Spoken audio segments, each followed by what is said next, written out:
waxaana wanaagsan dhammaan akhyaartana daawanaysa meel kastood joogtaanba ku soo dhowaada mar kale iyo barnaamijkeenii falaqaynta qodobadan ku soo qaadanayno waxaa ka mid ah golaha guurtida jamhuuriyadda somalilan oo gaashaanka ku dhuftay waxba kama jiraana ka dhigay baaqi ay soo saareen guddidii markaa beesha abarjeclo ee hore u dhexdhexaadisay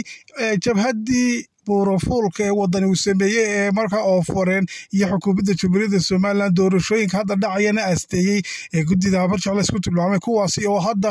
iscadeeyey in ay yihiin markaa guddi uu wadani lahaa iyo markaasi ka dirtay waxaa haddaba golaha guurtida sheegeen hadalladan ay imika soo saareen leeyihiin habarjeclay u codeeya cabdiraxmaan cire iyo markaa maxamuud xaashi in ay tahay markaa mid qaar iska xoor ah oo markaa magiciiyo sumcaddiina halkaa iskaga dileen qarankana ay fawdo iyo dagaal gelinayaan waxaanu ka digay in ay ka dhalan doonto tallaabadan ay qaadeen qarandumisnimo iyo markaa jahwareer iyo dagaalo hor leh inay markaa halka ka qarxi doonaan taasoo ku kalifi doonto markaas in ay xukuumadduna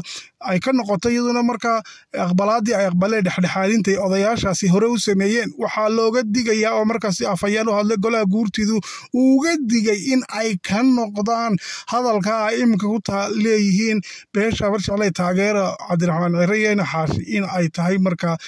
mid fawdo qaranka lagu gelinayo haddii kale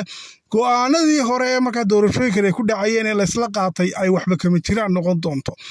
waxaan idiin hayaa afhayeen u hadlay golaha guurtida oo arrinkaa ku nuxnuxsaday sidoo kale waxaan ku soo qaadanaynaa barnaamijka suldaanka guud ee beelweynta habarjeclo suldaan cabdilaahi suldaan cali oo isaguna gaashaanka ku dhuftay waxba kama jiraana ka dhigay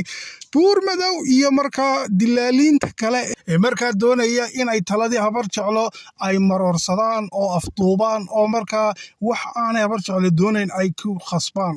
taasi oo ay markaa shilimo ay ku qaateen in ay markaa yidhahdaan habarjeclo annaga matala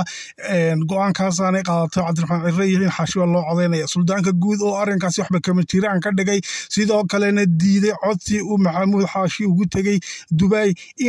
inuu waa la yidhahdaa suldaanku xitaa sawir uunba la galo oo uu yidhaahdo waa la aqbalay si loo soo geliyo brobaganda noocaasa social media taasi oo uu suldaanka guud gaashaanka ku dhuftay sheegayna maanta habarjeclo in ay tahay ta qaranka jamhuuriyadda somalilan qarannimada weligeedba ku suntanayd inaanay markaa beelhuwan iyo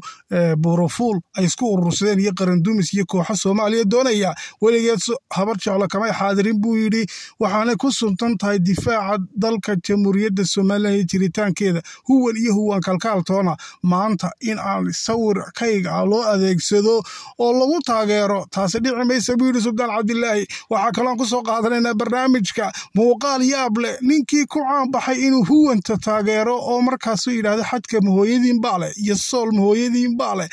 iyo mogti dadkaas iyagaa iskale meeshay doonaan ha tagaan ee huwanta taageeri jiray oo xalay toolana lagu arkay isagoo oo sacabtumaya oo markaasi leh sool barimeeday waa jaamac shabeel ninkaasoo markaa dadka aad igu qosliyey xalay toole isagoo leh sool bari xaggee la geeyey hadda isagiisii eryayey ee lahaa ha tagaan ayaa maantanina leh meeday taasi waxay caddaynaysaa laba wajiilaynta iyo khiyaanada ay wadani markaasi doonayaan shacabka inay ku jahwareeriyaan iyaga oo hore dagaalkaa laascaanooda iyagu u riday haddana imikana iska dhigaya qolyo qarankii u doodaya taasi waxay caddaynaysaa double face in isticmaalayo ama laba weji wadani qodobada iyo qodobo kale ayaan ku soo qaadanaynaa barnaamijka ku soo dhowaada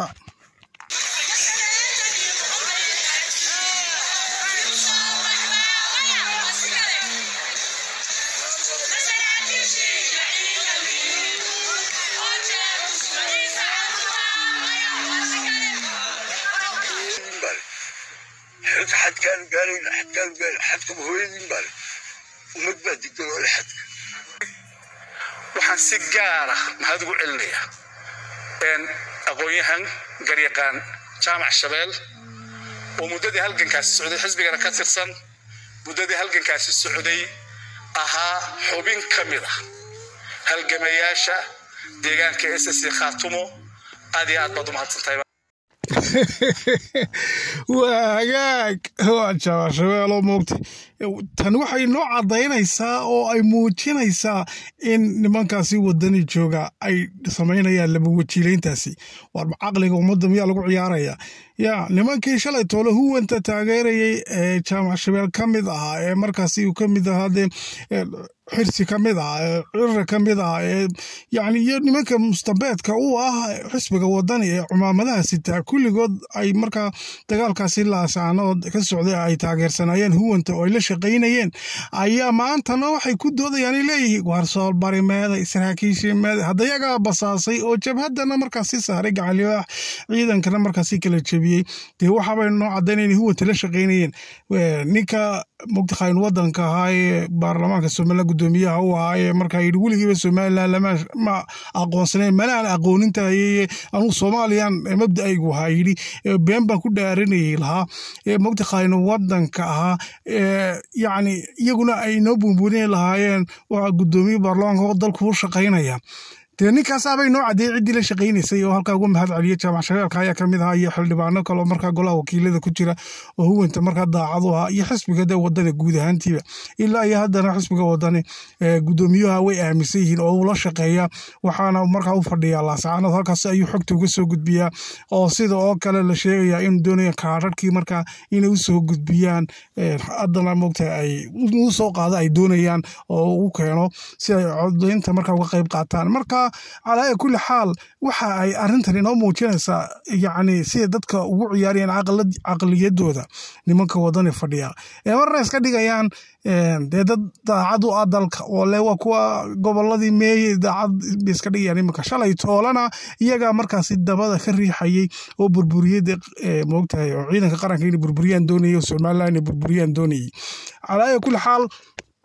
cidda markaas sida ay qaldi karayaan oo ah moogtahay qaar ay qabyaalad ku kaxaysteen iyo qaar ay shilimaad lacag yaro meelaha ka soo qaadeen dowladda fadhiidka Soomaaliya iyo Djibouti iyo cadowga Somaliland ee diidan in la aqoonsado Somaliland ay soo dhiibeen ay doonayaan ummadda dhan inay ku khaldaan oo ay markaa ku aftoobaan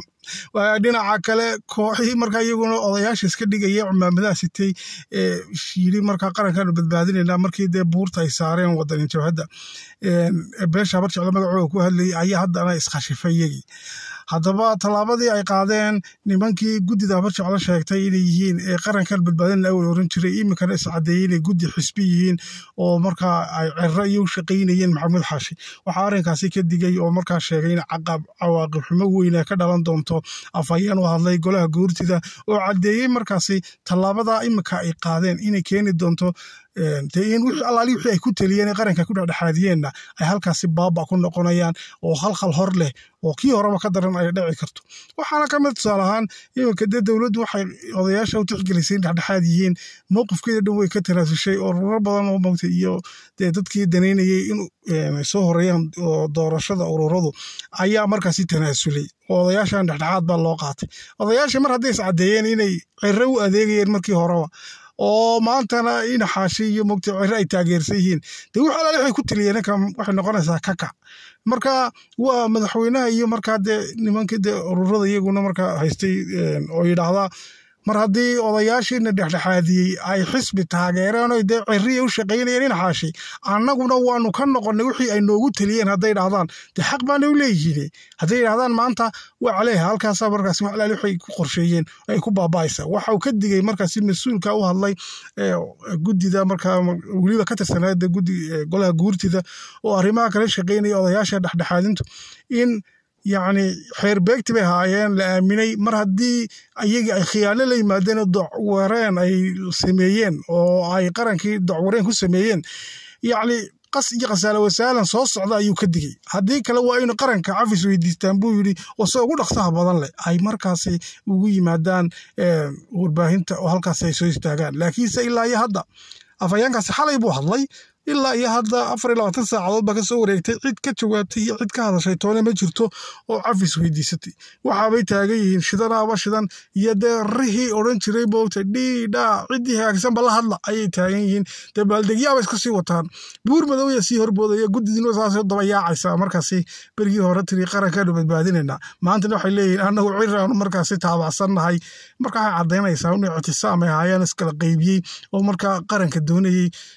dagaalkan laascaanood iyagaa sameeyey jabhaddana iyagaa saaray odayaashana iyo guddidana iyagaa sameeyey si ay markaasi ummadda indhahooda indhasarcaada u sameeyaan maantana sidii ay doonayeen bay wax u dhacayeen dee maadaama uu markii hore madaxweynuhu ka aqbalay taladoodii waxay ilaa hadda ay taagan yihiin tala kasta aanu samayna ayaa la qaadanaya oo markaa waxa ay ku dhegsan yihiin ay leeyihiin habar jeclana waxa halkii aanu marino ayuunbay maraysaa oo cabdiraxmaan bay codaynaysaa laakiin arrinkaasi waxaa diiday oo markaa ka hor yimid suldaanka guud ee beelweynta habar jecla suldaan cabdilaahi suldaan cali kaasi oo uu markaa u tegey ninka la yidhahdo maxamuud xaashi imaaraadka ugu tegey soo dhakhtar jooga wuxuu yidhi markaa arrinkii oo dhan waanu dhammaynay shaambadda aad u baahadhay noogu dhufo shaambaddii uu ka diiday markaa suldaanku haddaba sawir inuu kula galo ayay ka gaadhay sawirkiina uu ka diiday wuxuu yidhi habar jeclo maanta dee burburinta qaranka somalilan iyo in soomaaliya lagu daro horboodi mayso magacaygana loo adeegsan maayo buu yidhi suldaan cabdilaahi suldaan cali gaashaanku ku dhiftay xitaa sawir buu ka diiday in la galo in xaashi oo barooranaya ayaa la sheegay inuu halkaasi ka soo noqday si kasta ha ahaatee waxaa daba falanqeeyayaashu ay sheegayaan arrinta ay nimankan guddida sheeganaya ay ku dhaqaaqeen ee ay doonayeen in afduubka ku sameeyaan rabitaanka shacabka somalilan iyo rabitaanka shacabka beelweynta habar jeclo in arrinkaasi ay ku fashilmeen xalayna 200 oo caaqilin ku dhow hadlay ilaa haddana waxaa laga dhur sugayaa suldaanka guud baaqu soo saari doono taasi oo hadda iska cad inuu may oranayo maadaama in xaashibo ka soo diiday oo imaaraadka ka soo eriyey codsigii uu la tegey